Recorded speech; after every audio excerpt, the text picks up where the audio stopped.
बिस्मिल्लाहिर्रहमानिर्रहीम। मेरा नाम सरदार नुमान महमूद है और आप लोग मेरे डिजिटल चैनल एसओनो रिकॉर्ड पे ये वीडियो मुलाहिज़ा फरमा रहे हैं। आज की इस वीडियो में मैंने आप लोगों के साथ अभी रिसेंटली एस्केलेशन जो ये बिटवीन ईरान एंड इसराइल उसके बारे में बात करनी है। अभी जैसे कि आप लोगों को पता है कि ये अटैक 26 अक्टूबर यानी कि आज से 4 दिन पहले ये अटैक होता है। मेरे पास बहुत सी इन्फॉर्मेशन आ रही थी, लेकिन क्या अथेंटिक थी क्या अथेंटिक नहीं थी, उन सारों को फिर हमने एक रिसर्च की और रिसर्च करने के बाद finally we are making this video. और इसमें जितनी भी बातें मैं आप लोगों को बताऊंगा सारी फैक्ट्स एंड फिगर के साथ है, सारी ऑफिशियल रिपोर्ट्स के मुताबिक है। इससे पहले अगर मैं वीडियो बनाता तो उसमें वैसे ही मैं कहता 10 बंदे ने मारा है, 20 बंदों ने मारा है, 200 मिसाइल आए हैं, 400, वो सारी बातें गलत थी। मैं हमेशा आपको बताया अथेंटिक बात करता हूँ, न्यूट्रल बात करता हूँ। जी, ईरान इसराइल का कॉन्फ्लिक्ट आप लोगों को पता है कि अभी आज से कुछ टाइम पहले, कुछ दिनों पहले ईरान ने इसराइल के ऊपर हमला करता है और अब इसराइल ने अपना रिटेलिएट करता है, अपना बदला लेता है। और वो बदला लेता है और 26 अक्टूबर 2024 को यानी कि आज से 3-4 दिन पहले।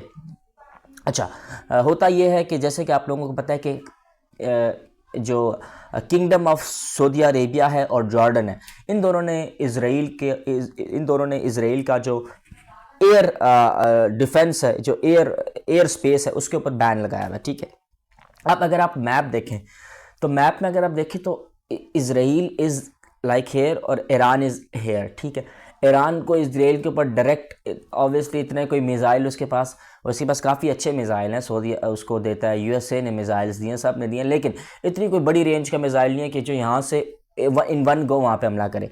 तो इसराइल को कोई ना कोई मुल्क चाहिए था, कोई ना किसी मुल्क की सपोर्ट चाहिए थी, तभी वही हमला कर सकता था। तो उसके लिए फिर उन्होंने, जॉर्डन ने मना पहले कर दिया, जॉर्डन ने अपनी एयर स्पेस नहीं दी, इस तरीके से सऊदी अरेबिया ने अपनी एयर स्पेस नहीं दी। फिर उसके पास जो एक और मुल्क बचता था जिसकी इसराइल ने मदद ले सकता था, वो था उसके बाद अगर हम ऊपर वाली बेल्ट पर जाएं यानी कि नॉर्थ साइड पर जाएं तो वहाँ पे हमारे इसराइल के बिल्कुल साथ हमें सीरिया नज़र आता है और सीरिया के बिल्कुल साथ मुझे इराक नज़र आता है। ठीक है, तो व्हाट इसराइल डिड, इसने सीरिया और इराक की मदद ली और सीरिया और इराक की मदद से इराकियन टेरिटरी को यूज़ करते हुए, इराकियन टेरिटरी एयर स्पेस को यूज़ करते हुए उसने इसराइल के ऊपर एस्केलेट किया।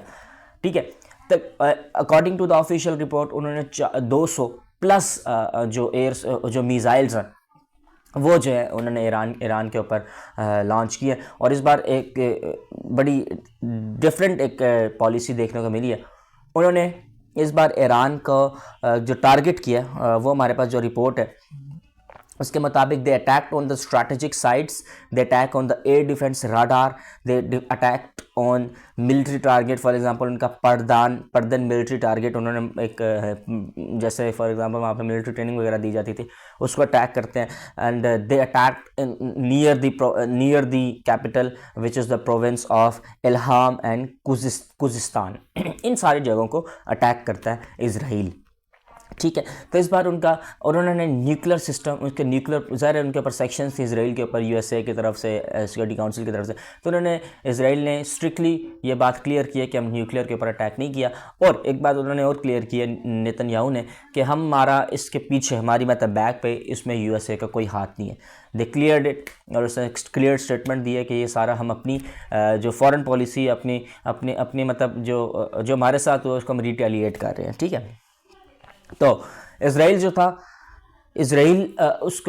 अब इसराइल जो था वो हिट ज़्यादा भी कर सकता था, लेकिन हिट ज़्यादा करने के लिए उसको अपने 2 मिसाइल इसराइल के पास बड़े ज़बरदस्त हैं। एक का नाम है जेरिको 3 और एक का नाम है जेरिको 2। जेरिको 3 की जो मिसाइल रेंज है वो 4800 किलोमीटर है, दिस इज़ ह्यूज। और जेरिको 2 की जो है 1700 किलोमीटर है। बट ये दोनों अभी तक टेस्टिंग फेज़ में थे, टेस्ट नहीं हुए थे। और अगर ये टेस्ट हुए होते, अगर ये बिल्कुल मतलब है कि रनिंग फेज़ में होते, ठीक है, तो इसराइल अगर इसको यूज़ करता तो ज़्यादा अटैक, ज़्यादा हमला, ज़्यादा नुकसान हो सकता था। लेकिन अभी तक की रिपोर्ट के मुताबिक जो हमारे पास रिपोर्ट मौसूल हुई है उसमें उन्होंने स्ट्रैटेजिक एयर डिफेंस, रडार और मिलिट्री वगैरह टारगेट वगैरह को किया। ये था सारा 200 प्लस वो अपने एयरप्लेन्स लेके जाता है और उसके ऊपर अटैक करता है। ठीक है, अब हम बात करते हैं जी इन लोगों ने एक दूसरे का रिस्पॉन्स क्या दिया। फॉर एग्जांपल अब ज़रा अटैक हो गया, अल्लाह ना करे पाकिस्तान पर कोई अटैक करे तो पाकिस्तान का कोई ना कोई तो रिस्पॉन्स होगा ना। अब मैं आपके सामने लेके आ रहा हूँ उनके कुछ इंपॉर्टेंट रिस्पॉन्सेस। ये सिर्फ मैं आपको ईरान के रिस्पॉन्स नहीं बता रहा, पूरी दुनिया के, पूरे रीजन के आप लोगों को बता रहा हूँ। ईरान का कोई इतना, टू बी वेरी ऑनेस्ट, कोई इतना कोई, it was like a very like, it was angry but it was not as much angry जैसे को होना चाहिए था, ठीक है। ईरान ने declaring it was obliged to defence itself but it recognize its responsibility in regional peace and security. Iran कहता है जी हमारी रिस्पॉन्सिबिलिटी जो है वो रीजनल पीस और स्टेबिलिटी की तरफ है, सिक्योरिटी की तरफ है। तो ये उन्होंने declaring it was obliged to defence, मतलब उन्होंने, हमने उनके ऊपर हमला करता है, वो अपना डिफेंस के लिए हम पे अटैक बैक करता है। ये ईरान का रिस्पॉन्स है। और Iran media also emphasises that the normalcy and reinforce the little impact of IDF attack, मतलब कि इसराइल का डिफेंस फोर्स का attack.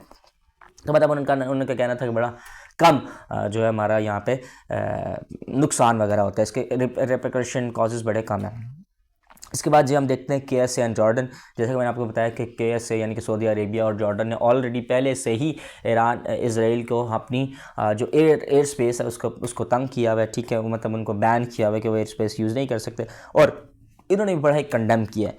Same goes for Pakistan, same goes for Iraq, same goes for Qatar, same goes for UAE, इन सब ने बड़ा strongly condemned किए सारे को, ठीक है। और सऊदी अरेबिया कहते हैं जी, सऊदी अरेबिया कहता है ये वायलेशन है ईरानियन सॉवरेनिटी के ऊपर, ठीक है, सऊदी अरेबिया के प्रिंस साहब कहते हैं, और हम इसको कंडेम करते हैं इस वायलेशन ऑफ ईरानियन के ऊपर, ठीक है। तुर्की की फ़ॉरेन ऑफिस कहती हैं, फ़ॉरेन ऑफिस से ख़बर आई है कि putting an end to terror created by Israel in the region, मतलब ये एक ऐसा है कि फॉर एग्जांपल ये वो उसका मतलब ये है कि ये जो टेरर जो मतलब इन दोनों के दरमियान है, ये तकरीबन अब एंड को है। तो ये ओवरऑल सारी मीडिया वगैरह की खबरें थी। और इराक अपनी जो ईरान का अपना मीडिया है वो इस बात को बावर कर रहे कि जी इतना ज़्यादा हमारा कोई नुकसान नहीं हुआ, लेकिन जो रिपोर्ट थी, जो सारी फैक्ट्स एंड फिगर थी, वो मैंने आप लोगों के सामने रखने की कोशिश की है।